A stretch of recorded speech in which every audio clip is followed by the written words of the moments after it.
gonna be the worst of the world my entire fucking life.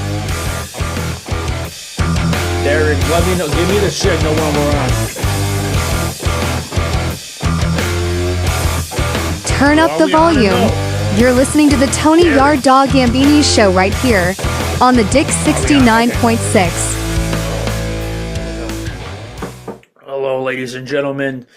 Welcome to 69.6 DIK. I'm your host, Tony Yard Dawg Yambini, and we're here on RUSTBELT Sports Talk Radio on the afternoon drive, 5 to 9, every weekday. I'll be with you, letting you know what's going on. As you can see today, I'm on Zoom. I am at home helping out my wife, Denise, with her dialysis treatments. Looking forward to being back in the studio soon, so let's hope she passes shortly. Okay, today we're getting into the sports talk. Of course, much like any other day, it's a busy day for sports, and we're diving right into the football today. Okay, I'm not wasting anybody's time. You know I'm not here to do that. So first, the biggest explosion, bomb dropping, no pun intended, being New York, is Robert Saleh being let go from the New York Jets. Now, I don't know if you guys heard.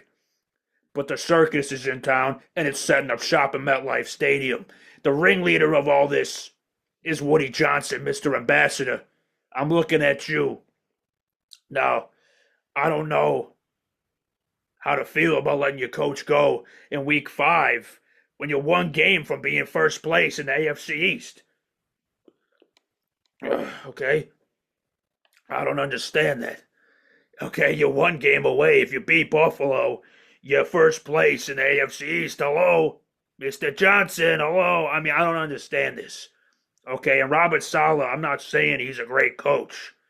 I would never say that, but listen, he's a decent guy. He's a beautiful, beautiful man of Middle Eastern descent. He's Lebanese. A beautiful man. But I won't harp on that too long. Would I let him fuck my wife? I'm not saying that. But he's a decent coach. He deserved a chance. Now, letting your coach go in Week 5 is such a New York Jets thing to do. This has never been done. You've seen the Raiders do it with Rich Bisaccia and Antonio Pierce, but they weren't going anywhere. Let's face it. Sure, you get a little spark, whatever, but the Jets are looking for a spark in other wrong places. Okay, because I'll tell you what, that 45-year-old quarterback, Aaron Rodgers, who we all know is an Israeli spy. It's public knowledge at this point, you know what I'm saying? And that kid, Garrett Wilson, a wide receiver, is about 2 minutes away from handing me fries at Wendy's with the new Krabby Patty meal. It's disgusting over there. It's disgusting over there in East Rutherford, and I can't watch this football anymore. I'm telling you, I try my best with this team. I really do, but it's getting disgusting. All right, for some reason, they can never get it together. Oh my goodness, and it's absolutely gross. It's absolutely gross, I'll tell you that much. Okay? And Mr. Ambassador Johnson claims that he wasn't talking to Aaron Rodgers about this decision. If that's not a load of bullshit, I don't know what is. Okay, because he said, I was on the phone with them. We heard Aaron Rodgers today on the Pat McAfee show basically say they were hugging and kissing before the Robert Saleh firing. They couldn't even have the decency to let the man stay over there in the UK after London. Okay, the London Bridge is going down, okay? I'm pretty sure one of the true songbirds of our generation, Fergie, had something to say about that, and I agree with her. The London Bridge is falling down. It's falling down right on top of Woody Johnson and the New York Jets. Now, I don't mean to get enraged, but you know me, okay? And you know how I feel about New York Jets football. It's disgusting. It's putrid. I need financial compensation. In about 5 years, when the playoff drought for the New York Jets is almost turning 20, can almost buy me a beer, they're going to be running commercials during Red Zone saying, Have you watched New York Jets football in the last 21 years? Well, your brain is fucked up. And you're due financial compensation. Here's a lawyer. It's going to be me, Tony Yambini. I'm going to defend you in the court of law. Imagine that. Well, I don't need to go into Aaron Rodgers' politics. I don't need to go into Robert Saleh's politics. But it's no secret that Robert Saleh had a Lebanon patch on his arm. Now, this is nothing like when Bill Belichick used to wear the Croatian patch. I thought Croatia was in Africa until I saw Bill Belichick fucking wearing it. Robert Saleh had the Lebanese patch. He's a beautiful man. His parents are from Lebanon. He is Lebanese. Some are saying this had something to do with his firing. We don't know. We'll never know. But Woody Johnson has a track record doing shit like this. Okay? It lines up with his politics. Now, we all know that he was the ambassador for the United Kingdom. Aaron Rodgers isn't. I can't even get the fucking words out. I'm so pissed. Aaron Rodgers is an Israeli spy. Okay? There. Everyone knows it. We've been talking about it. We've addressed it on the show before. Aaron Rodgers is an Israeli spy. He's being paid by the government. And is it me, or is Boomer Esiason starting to sound more like RFK? Don't you think that? I don't like it one bit. Jeez, who cares? This show's going down the tubes.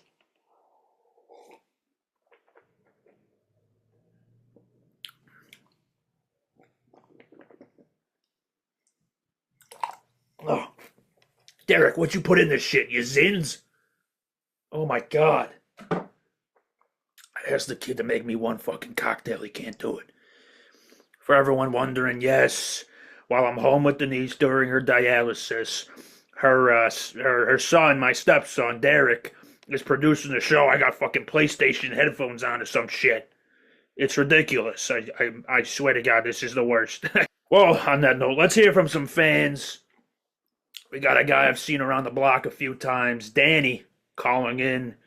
Danny's got something to say about, let's see what this says. He's got some inside knowledge on Saleh and possibly where the problems arose between him and Aaron Rodgers. So let's hear from it, Danny. I have insider knowledge that at my door I can't say too much. My name's Danny T, longtime fan of the 69.6 The Dick. I Thank have you. insider knowledge from the Trade Center that Robert Saleh was down in Puerto Rico doing the bufotoxin with Aaron Rodgers, Adrian Peterson, and Patty Mahomes. And because they had a trip where they was fighting in the Civil War, and Rodgers was on the Confederacy, of course, and Saleh was on the Union, it got complicated things. That's why you got that video where they're not... they don't want to be touched. They don't want to look at each other. Because Aaron Rodgers killed Robert Saleh in 1887, I want to say. That's what my insiders say. And I just want to know what you think, if you think that theory is true, and if you think that all my friends are liars. Yeah, listen, Danny, no, look, I'm not going to say your friends are liars. Okay, there's a lot about that actually makes sense, but, you know, you're not going to get that from ESPN. Okay, so according to Danny, Truth Warrior Danny 59, he's a loyal listener. He says that Aaron Rodgers, Robert Saleh, Pat Mahomes, and I think Adrian Peterson were in Puerto Rico doing toad venom or some shit, probably experimenting with each other. Now, that's not beyond something I would do. Okay, I'm not going to judge anybody for smoking something a little funny and touching the fellow man's hole. That's just being a young man. Believe me, if I was in my 30s, early 40s, I'd be doing the same thing. Now, as this talk about them in the Civil War together and Rodgers... killed Salah in a past life. That could all be very true. I mean, they did not get along early on here in New York.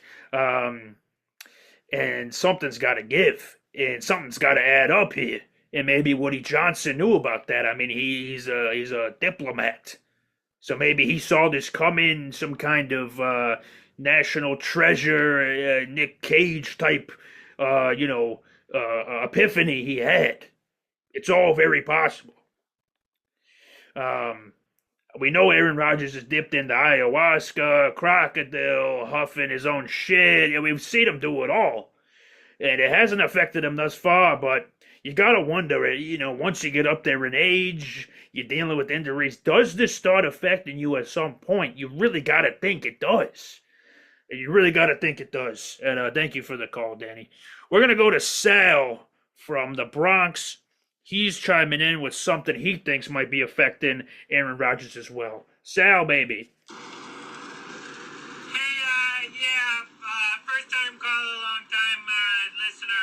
Thank you, Sal. Listen, I think Aaron Rodgers is, I think he's gay. I think that's why he's taking a misstep. I think all this ayahuasca's gotten right to his head. You can't stop thinking about dogs, you know?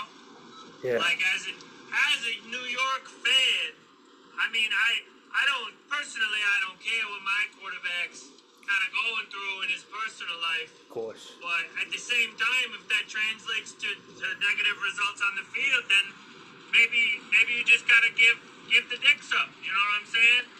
Listen, I just want to hear what you have to say. That's my opinion. So yeah, keep me posted on his dicks and whatnot. Yes, of course. Thank you, Sal in the Bronx, for the call.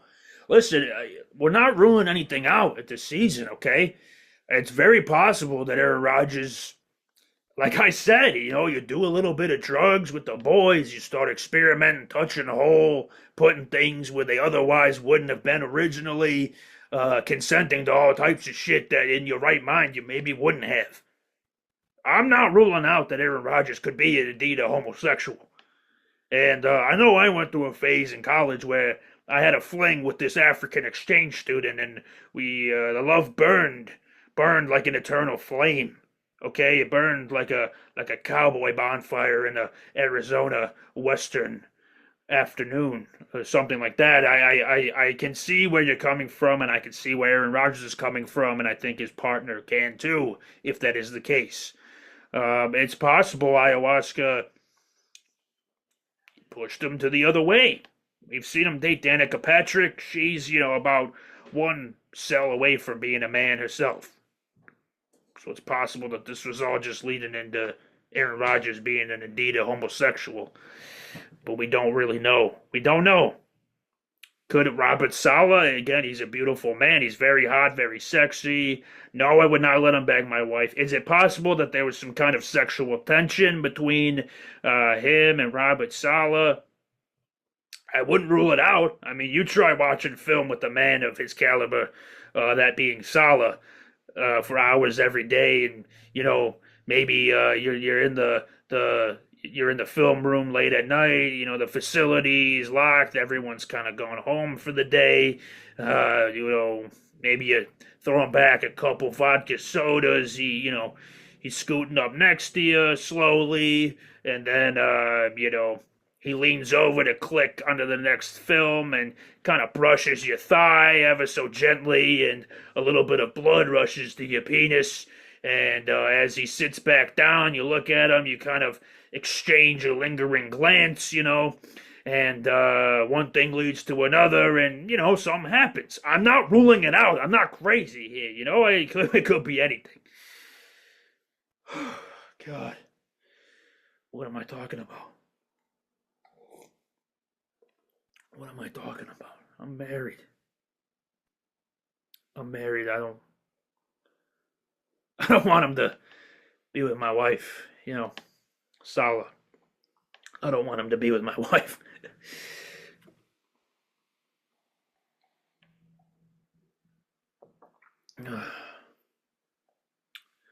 Well, okay. We gotta move on.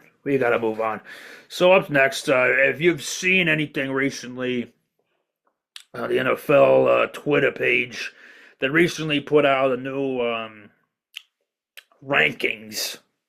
You've seen these all the time.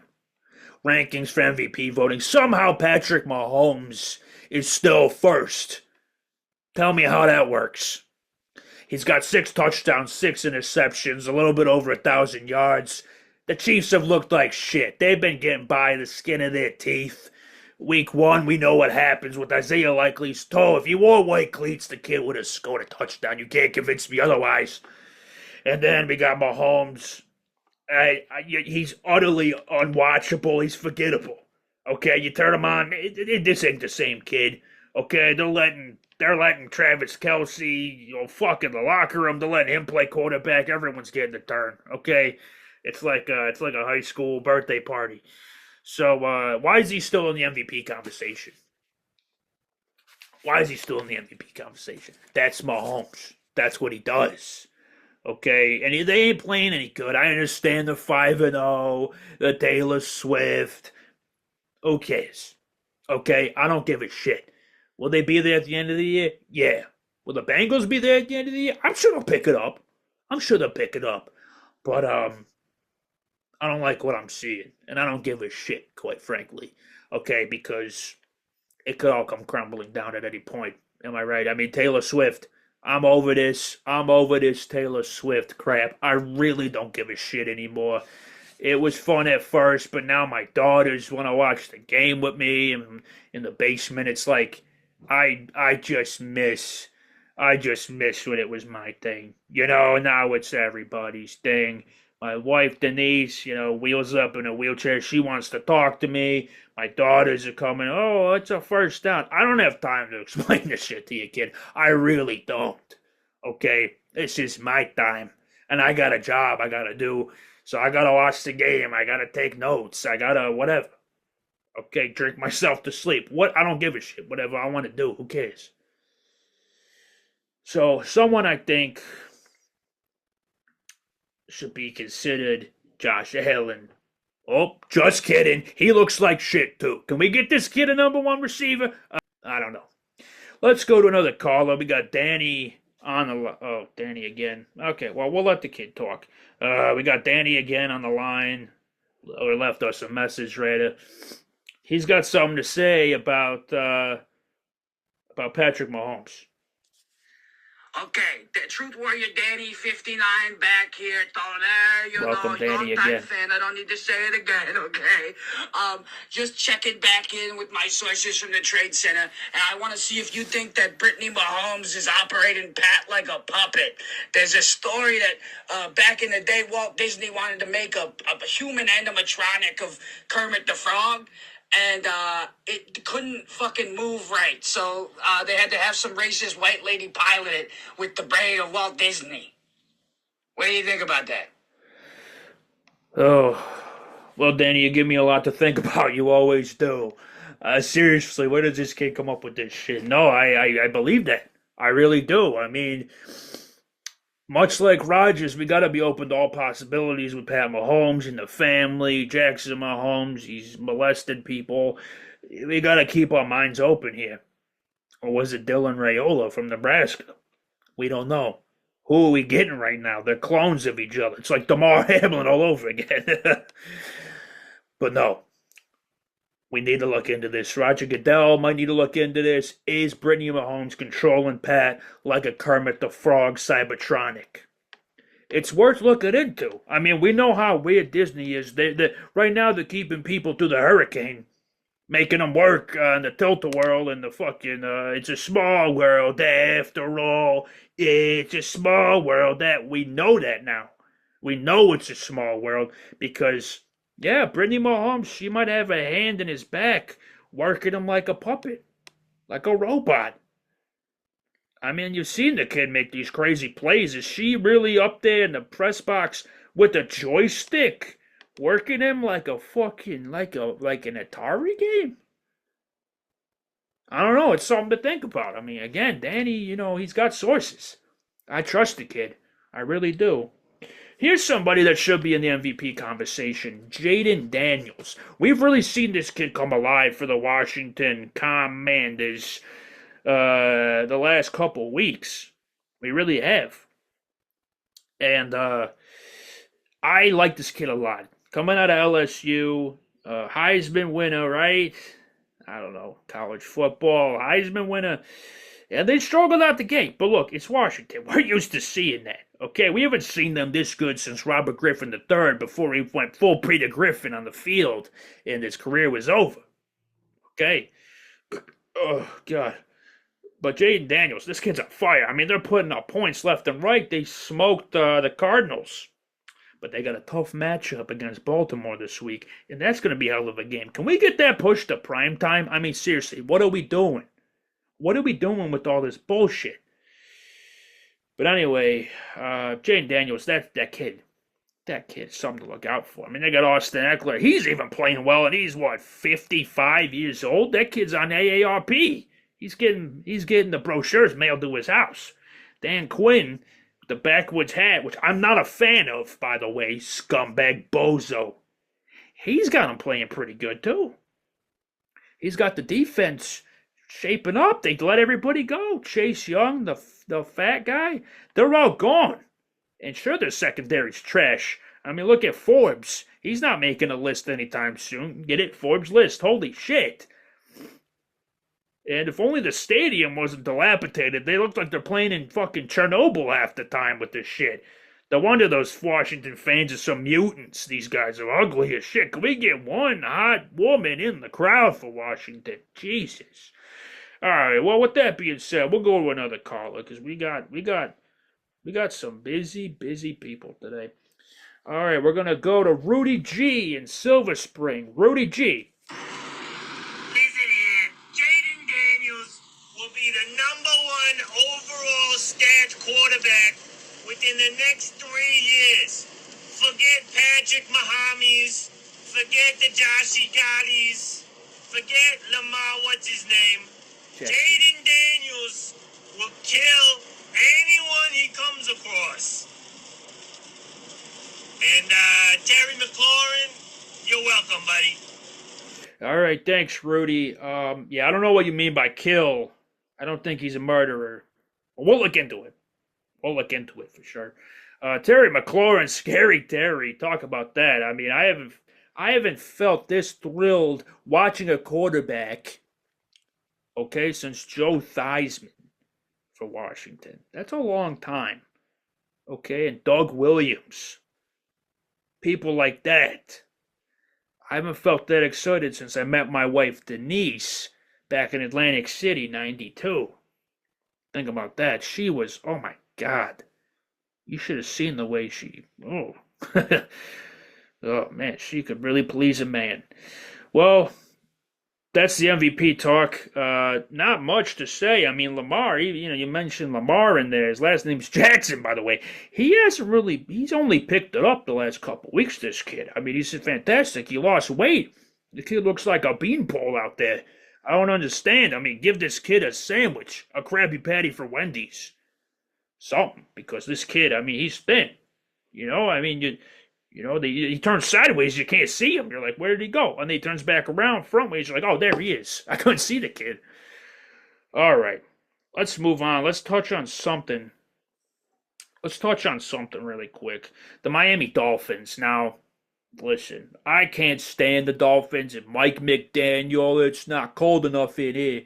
Go fuck yourself. This kid looks like if they handed the CEO's son the keys to the company for a day. He looks like he's 12 years old, this guy. And Odell Beckham, overrated piece of shit bozo coming back from the injury reserve. Scumbag. I wouldn't be surprised if this dude's in on the Diddy shit too, baby oiling himself with nice skin, beautiful skin. No, I wouldn't let him fuck my wife. Odell Beckham, get over it. This kid hasn't been good since the catch. He hasn't been good since the catch. And you know what catch I'm talking about. This kid's going to cling on to every decent team until his career's over. He's going to be like Russell Westbrook.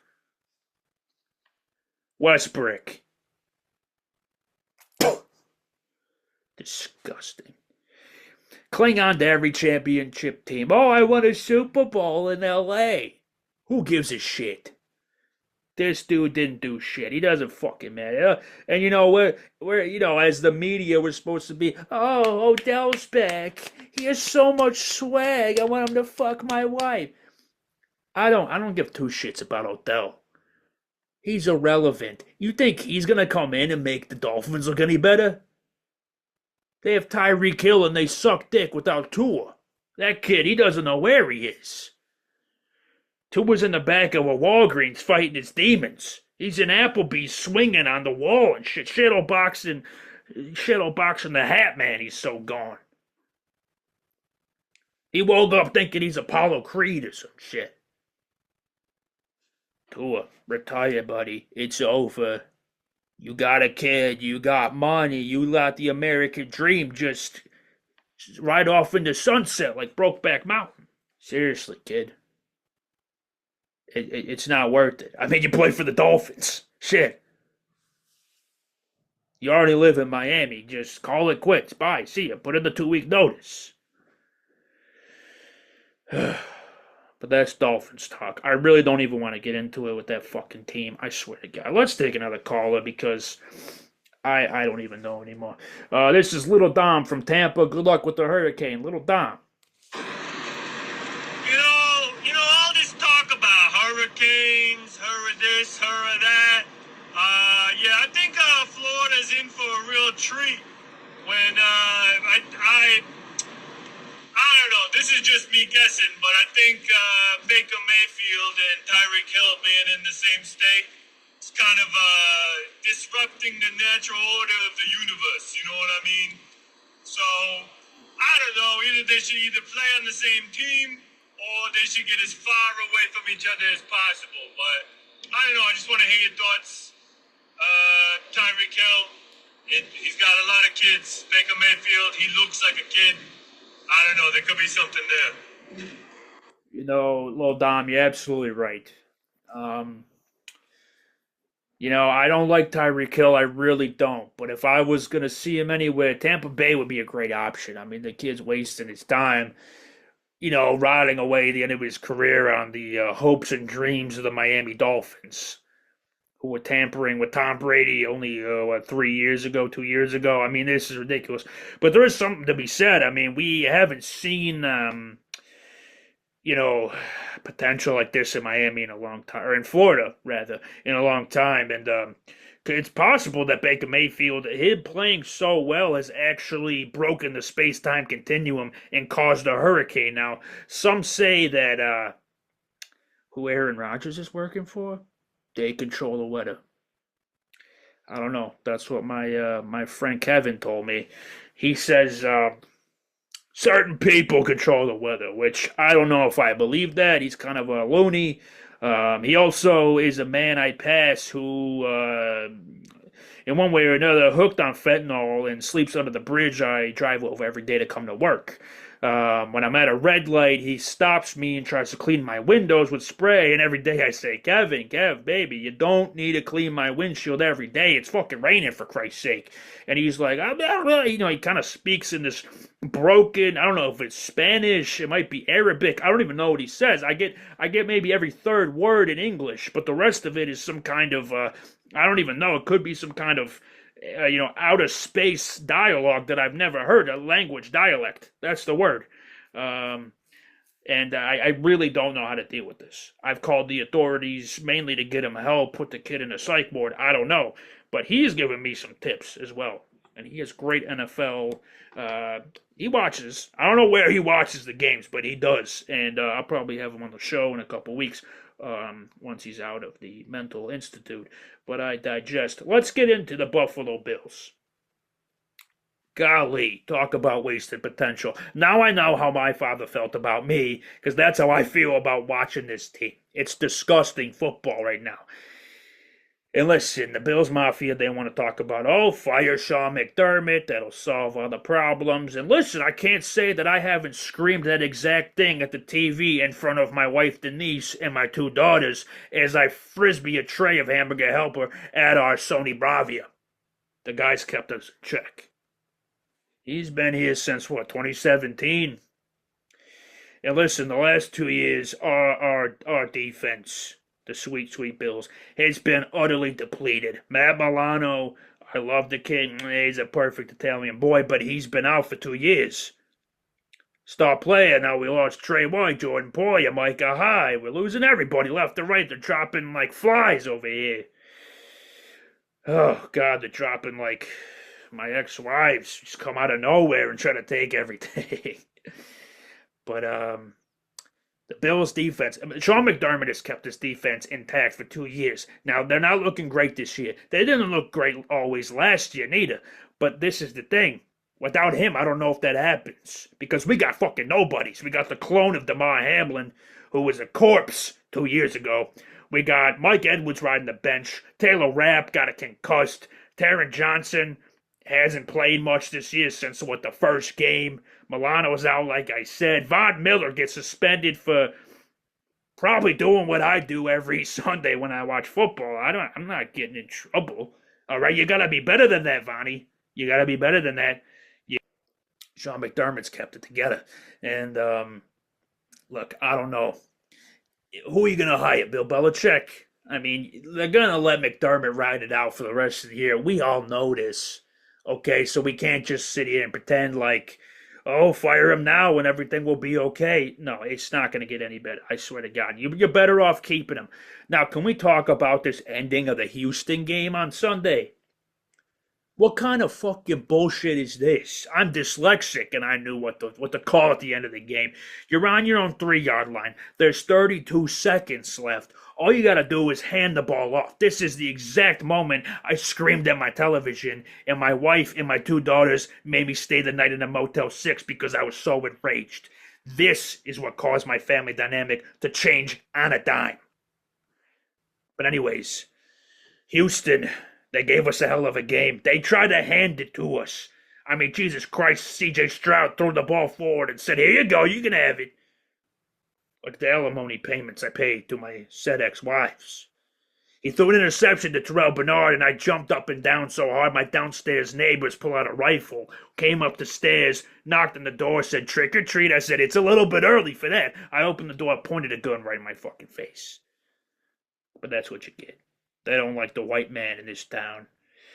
But anyways, the Bills, I mean, baby, all you had to do was run it 3 times. You would have left them with probably, 10 seconds? Then, on top of that, Josh misses the 3rd throw to Keon Coleman, who probably could have caught it for the first down. So this whole stupid fucking... I'm at a loss for words. This whole dumb sequence could have been over. But miss Keon Coleman. Josh, he's probably concussed. The kid got fucking blown to smithereens the previous drive. I mean, we all saw it on TV. His legs were wiggling. But it is what it is. And then, look, you punt the ball. Sam Martin, I don't give a shit. I don't like Sam Martin as a punter. You don't even watch the punter half the time. I hate this kid. He punts it. The Texans get the ball practically midfield. They run one play, and then whatever. They kick the field goal. Kami Fairbairn, he kicks it 50-something yard. We knew it was going to happen. As soon as they gave the ball back to the Texans, I called it out to my wife Denise and my 2 daughters. I said, they're gonna fucking get it. They're already at midfield. They're gonna kick the field goal. They're gonna win the game. Jeez, these kids, I can't deal with this team anymore. And now we got the Jets coming up. Are they going to get the interim coach bump? The little, you know what I mean? The little Saigon special? Or are they going to just take a shit? I don't think they're going to get any better. I'm going to be honest. The Jets are not going to improve that much. I'm calling it right now. I'm going to say that game's 21-16 Bills.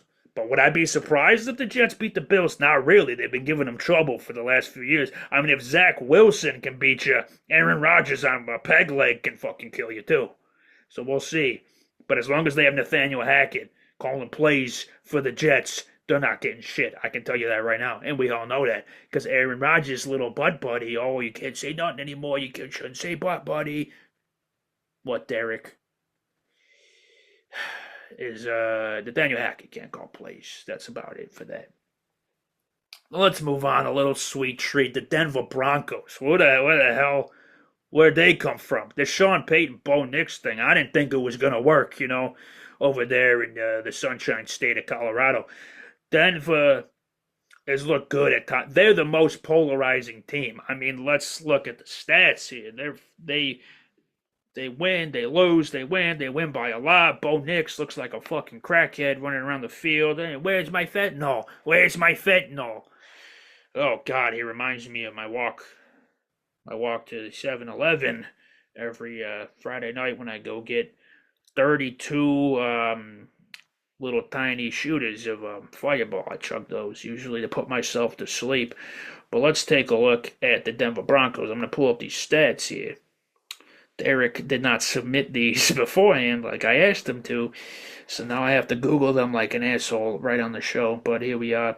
So let's look at the last 5 games. Are we able to do that here? Derek, please do this next time so I don't have to look like an ass on the radio show.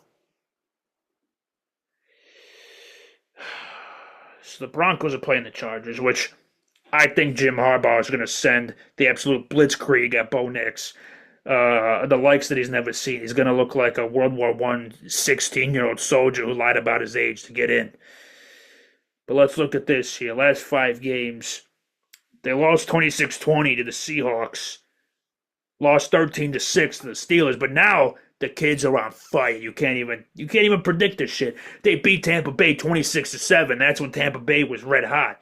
Then they go beat Aaron Rodgers, Saleh, beautiful man, 10-9 in New York. And then they beat the Raiders 34-18. And you might say, oh, it's the Raiders. Who gives a shit? 34-18 is nothing to shake your dick at.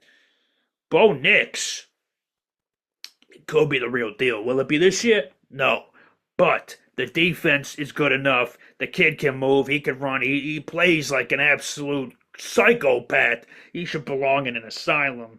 But let's take a call from a faithful listener, Alan in Pueblo, Colorado, that is, and he's going to tell us what he thinks about Bo Nix. Listen here, the Denver Broncos are going to the Super Bowl. Bo Nix is actually Jesus. I'm pretty sure he's Jesus. The defense, all 11 men on their defense are his disciples. And I don't know, just something about him, something about his Christian glow. He's such a nice boy, you know what I mean? All these other quarterbacks can learn a thing or two from a nice young lad that worships the Lord like he does, you know? It's like, sometimes you gotta have God on your side. And by sometimes, I mean every time. Am I right? Am I right? All right, yeah, go Broncos. All right, thank you. Thank you, Alan from Pueblo. That was a very moving call. I won't dive into my religion because it's not something I'm allowed to discuss. I was paid a 7-figure income by a certain religion started by L. Ron Hubbard, and the prominent figure is Tom Cruise. But that is a little bit controversial. I will not get into it at this time. But I really do think the Broncos could surprise everybody. I think they could. That division is a little bit wide open. I mean, the Chiefs, they're going to chief. They're going to make it. Andy Reid, blah, blah, blah, blah. Then you got the Raiders, who they don't know their ass from their toenails. Then you got the Chargers with Harbaugh. But with Herbert banged up, they got linemen out. They don't seem like they can figure it out. The Broncos, it's open more than ever to get some kind of AFC wild card possibly here with Bo Nix. I mean, am I expecting it? No. But if it happens, would I be surprised? Also, no. So that's it. So let's go to our Week 6 preview to wrap up the show, everybody. We're going to run through some scores here.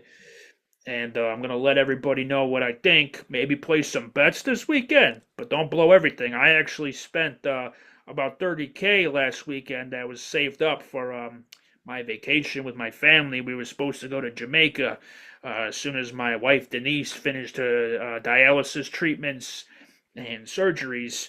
But I spent all that on a parlay that involved a Japanese ice hockey team. But what are you going to do? Thursday night, you got the 49ers and the Seahawks. The 49ers are minus 3.5. I'll tell you something. Give me the fucking Seahawks plus 3.5 in this game. I haven't liked what I've seen from the 49ers in the last couple weeks. They're looking exposed, everybody. I don't care if Brandon Ayuk is back. He can suck my dick from the front. Moving on, we got 9:30 a.m. in England. Cheerio. We got the Jaguars, who basically are London's team at this point, hosting the Bears in their home away from home. The Chicago's minus 2.5.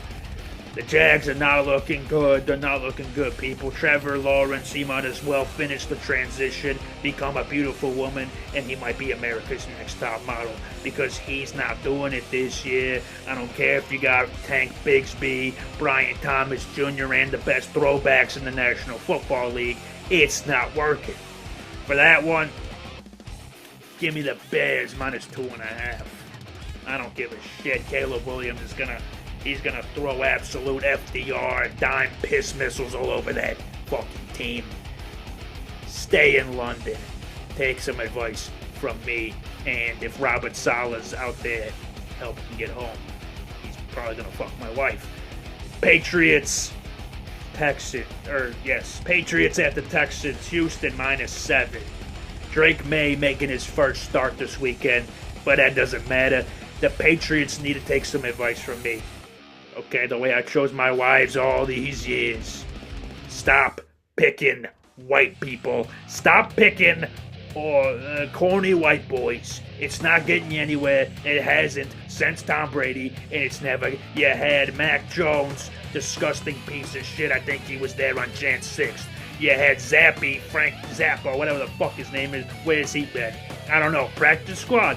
Now you got Drake May, who's, in my mind, in my deep subconscious, is a carbon copy clone, Damar Hamlin clone of Mac Jones. I guarantee they have the same trajectory. The Patriots are shit. Give me the Texans -7. And guess what? I'll take the over, because I think they're going to put Drake May's dick in the dirt.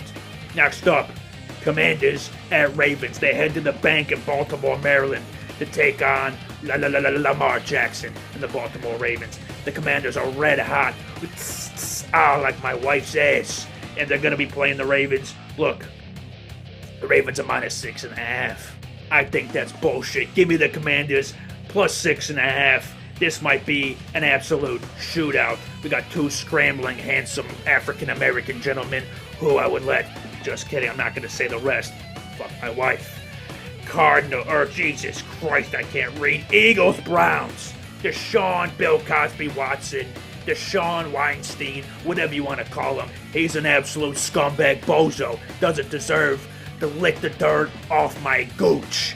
I don't give a shit about him. The Eagles, they've been flopping left and right like a goddamn fish. But you know what? I think they're going to smoke the Browns. Give me -9.5. That's a big spread, but I don't have one lick of confidence. Give me Jameis Winston for the Browns, and we'll see if the story changes. Packers, Cardinals. In Green Bay, Packers are -5. The over-under is 47.5. I'll take both of those. Both of them. -5 for the Packers. Over 47.5. It's gonna be a fucking shootout. Kyler Murray's little ass is gonna run around. I think he's gonna hide under a traffic cone like Toy Story and run his little ass into the end zone.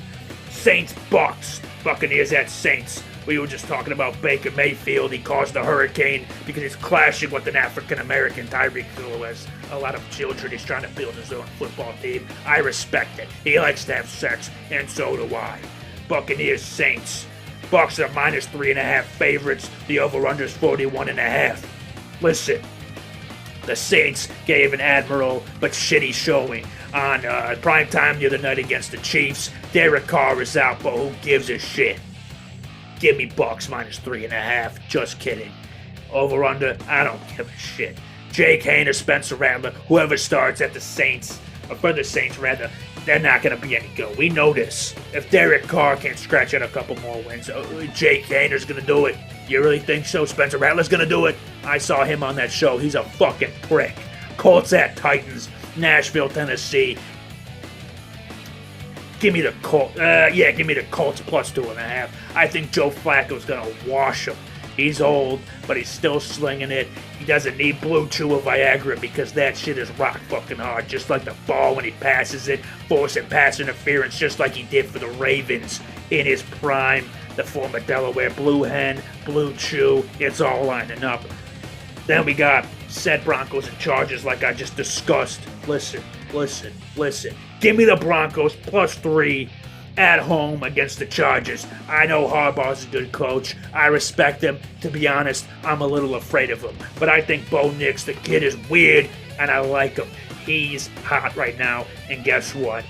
Broncos +3. Give me that all day. Let's move on. Steelers, Raiders. Shout out Mush Mob. Those boys are doing their thing. They got the half Steelers, half Bills thing going on. Steelers, Raiders, this is a disgusting fucking game. This is gross. Like the shit that my wife does to my ass every year on the anniversary. This is disgusting. Pittsburgh -3. I'll fucking take it. Give me the under 36.5 in Vegas. Moving on. Here's a primetime matchup. Thank God. 4:30 slot. We got the Lions going to Jerry World to take on the Cowboys. Listen, they're going to make the Cowboys look like Brokeback Mountain. I'll be pitching a tent just like them in the Old West.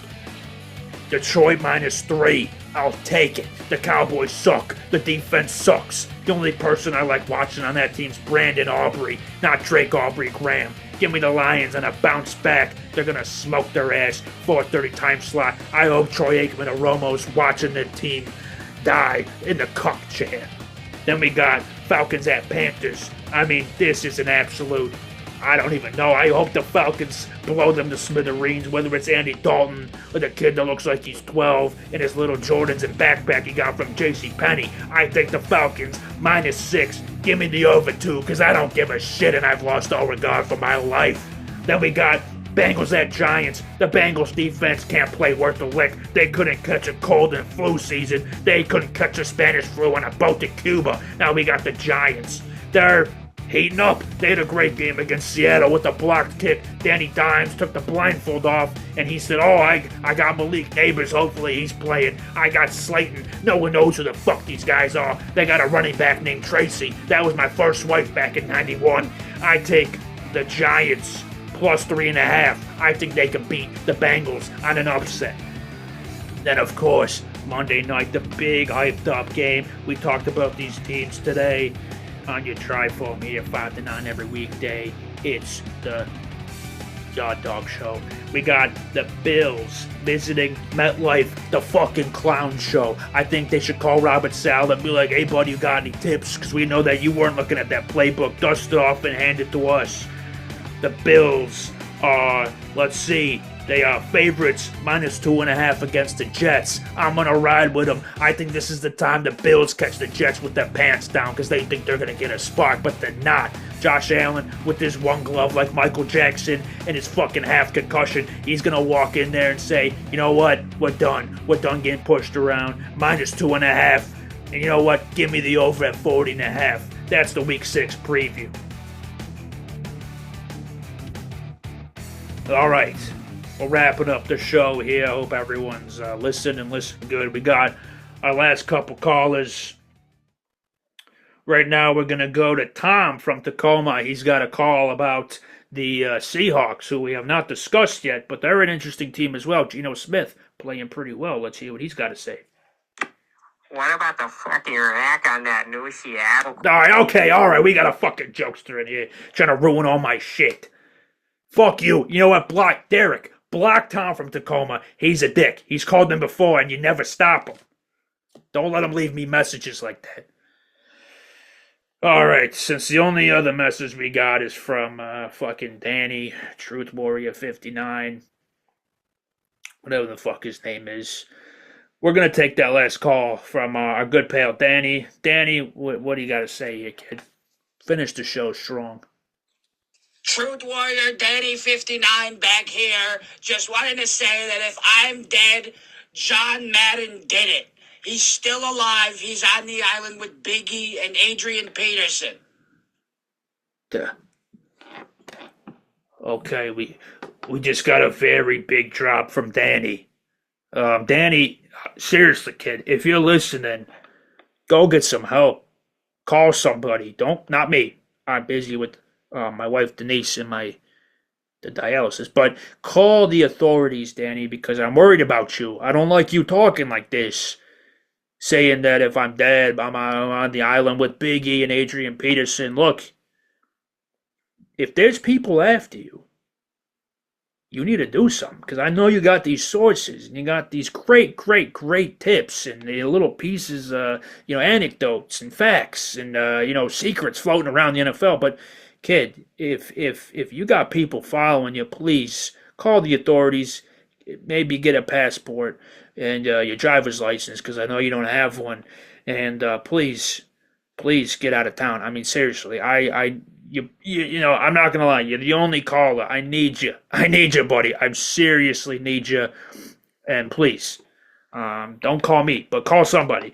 All right, thank you, everybody. I hope you had a great time listening today. Please tune in every weekday from 5 to 9 to Drive Home on 69.6 DIK, Rust Belt Radio. This is the Sports Talk Hour. I'm your host, Tony, your dog, Yambini. Thank you for everything, and I'll see you tomorrow. Derek, how do I shut... You're listening to the Tony Dawg Yambini Show right here on the Dick 69.6.